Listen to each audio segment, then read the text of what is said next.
我们先对《道德经》做一个介绍，这里我们就不重复各种百科全书上对《道德经》的那些基本的评价、基本的介绍了。我们首先要记住的是，《道德经》有一个称号叫万经之王。中国的所有经典当中的首席的经典是《周易》，所以《周易》呢有一个称呼叫群经之首。与《周易》也就是《易经》相比，《道德经》相对晚出，但是就思想的系统性、深刻性，《道德经》呢它又应该是排在首位的，所以它有万经之王的称号。可以这么说，如果你想了解中国文化，尤其是想了解中国文化的底层代码，那你不读《道德经》是不可能的。我们说中国的思想是儒释道三家的融合，儒家跟道家的关系，我们在史书上记载的孔子向老子问礼问道的那些故事当中，我们就能感受到。我们讲到孔子见到了老子之后，如何3日不语，如何产生了一次认知上的地震。你想了解儒家，尤其是了解儒家的某些局限性，我们必须要读《道德经》。关于《道德经》跟佛家的关系，有一个传说能说明这样一个道理，我们相信这不可能是真的，但是从这里头我们能够感受到道家跟佛家的关系。这个传说是这样的，说老子道其亲由西出函谷关以后干什么去了呢？往西走，一路向西，再向西，到了哪儿呢？到了佛国印度，在那里呢就遇到了一个叫释迦牟尼的人，他的思想对释迦牟尼产生了很大的影响，而释迦牟尼的思想作为佛学佛教又反向的传过来，传到中国来。虽然这不是史实，但是我们能够感受到道家思想跟佛家思想之间的那种内在的关联。所以有很多学者相信道家是佛教传入中国的一个思想接口。老子是一部兵书，当你读《道德经》越多，你越能发现《道德经》当中包含着非常深刻的军事思想。正如我们后面的课程将会讲到的，《孙子兵法》跟《道德经》有一种非常内在的联系。你要想了解中国古代的战略思想、军事思想，读《道德经》也是一个必修课。说到中国历史，我们常常会说到强汉盛唐。强汉，有不少历史学者认为，汉朝之所以能够强大，尤其是能够从汉初的极其贫弱的状态强大起来，出现了文景之治这样的盛世，是因为汉初实行了黄老之术。这个黄就是《黄帝内经》，老就是老子《道德经》。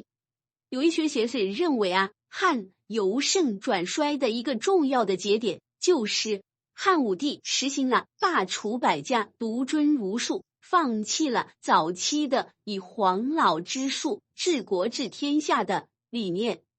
唐朝跟道家有特殊的关系，因为李世民以及后来的一些唐朝的统治者认为他们属于关陇李氏。这个李家呢，祖先可以追溯到老子，因为老子姓李名耳，所以唐朝对于道家道教有一种天然的亲近感。这里涉及到道家和道教的关系。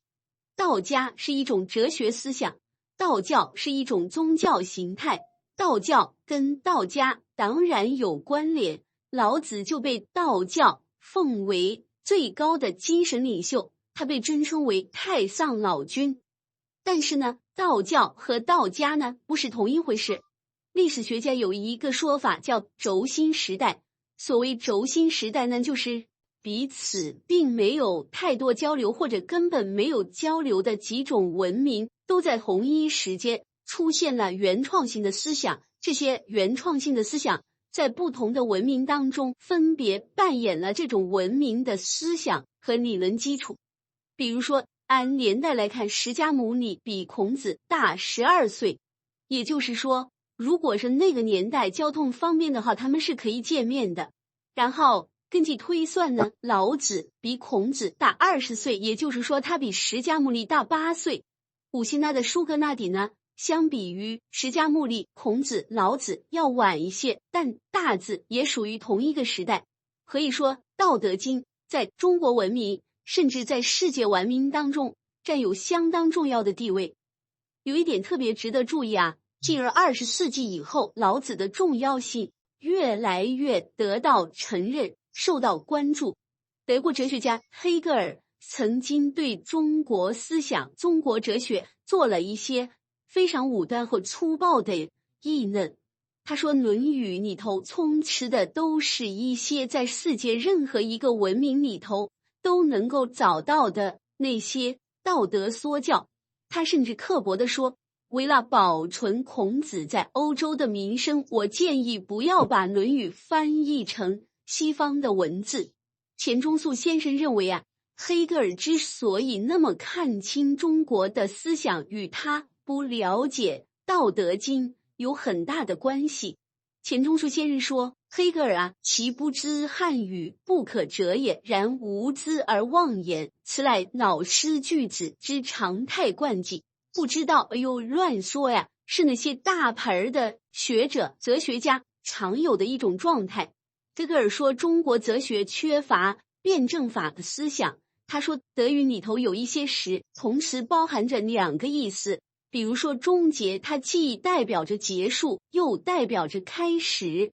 比如说阳气，德语的 aufhaben 就是阳气这个词，它既意味着抛弃，也意味着发扬。钱钟书先生说，在《易经》、在《道德经》里头，这样的概念数不胜数。后来的德国哲学家在接触了《道德经》之后，他们的看法就变了。比如说海德格尔，他读到了《道德经》的一个译本之后，他说，这就是我一直想说的东西。他虽然不懂汉语，但是他和一个懂汉语的学者一起合作来翻译《道德经》。从前面海德格尔对老子的评价，就可以让我们略见老子的重要性越来越得到承认，受到关注。几年前，中国的一家商学院组织一批 EMBA 的学员到美国斯坦福大学游学，请斯坦福大学的教授给他们讲领导力。也一个同学呢提了一个问题，如果只读一本领导力和管理的书，你会推荐什么书？这个老师脱口而出，《道德经》。近年来在欧美研究《道德经》与现代商业社会、现代企业管理的关系的文章、书籍越来越多。当然，《道德经》很著名、很重要，受到越来越多的人的重视。这些是我们学习《道德经》的其中一个原因，但不是根本的原因。我们这门课的目的之一，就是这个诞生于2500年前的字数只有5000多字的经典，与生活在21世纪的你的生活、生意有着实实在在的关联。关于企业，关于你个人，关于管理，关于领导力，你可能有很多的思考。道德经能够在你的思想，在你的认知上起到的作用，有点类似于打麻将。你手里都已经有很多的牌了，但是好像缺那么一张具有点睛之力的牌，让你的思想认知能够糊了的一张牌。我期待并且相信，在你的思想和认知的升级过程当中，《道德经》也许就是那一张关键具有点睛之功的一张牌。我们希望我们带着真问题，带着你的人生、你的事业，当然还带着很多读《道德经》的时候的困惑和不解，我们一起来解读《道德经》，